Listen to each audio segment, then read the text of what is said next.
Do you ever get upset or feel frustrated and you don't know what to do to help you calm down? Well, I do.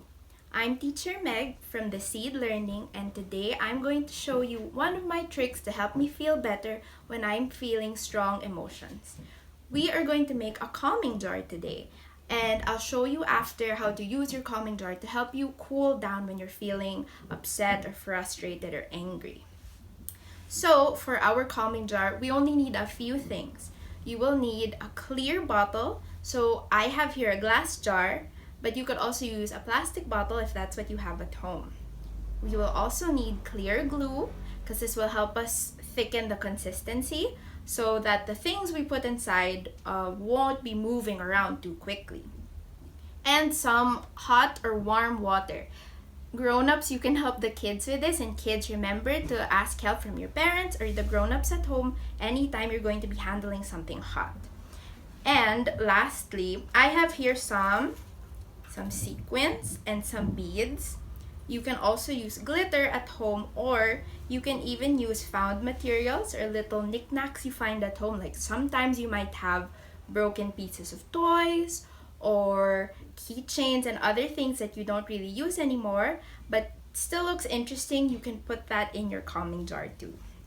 So to start, we're gonna open our jar and pour just enough glue in it to make sure that it mixes well with our water. So I'm going to pour maybe this much glue. So I'll show you. That's not quite half the bottle, and I still have some inside my glue bottle, but you can adjust and tweak it depending on how thick you want your consistency to be. And then I'm going to carefully pour my hot water, and be sure not to fill it because you might want to adjust the consistency. I'm gonna seal it first so I can shake it up a bit. And I can already see the glue and the water mixing up. See? Okay. You know what? I think I need a little more glue. I'm gonna pour some more glue. Okay.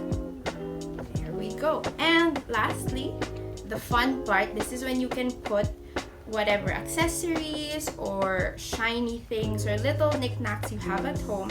You can put them in. So I'm gonna put some beads in and some sequins. See, some of it's floating first at the top, and that's part of the fun of the calming jar. If you see, some have already started sinking, but it's not sinking too quickly. So this is just right for what we will do later when we need to calm down or cool down. Okay, and when you're done pouring your stuff in, you can close it. And you can also use hot glue to seal it. Again, grown-ups, you can help the kids with the hot glue. But if it's sealed enough, like mine right here, you don't need to do that step anymore. So now I'm just gonna shake it up. And now the question is, how do we use our calming jar? Well, one thing you can do is you can shake it up like that, or you can even turn it over and just watch slowly as the sequins or glitter or whatever you have drifts and floats around. And while you're doing that, you can even do some breathing exercises, like inhaling in as it's floating and out as it goes to the other end or other side. And that can help you calm down as needed.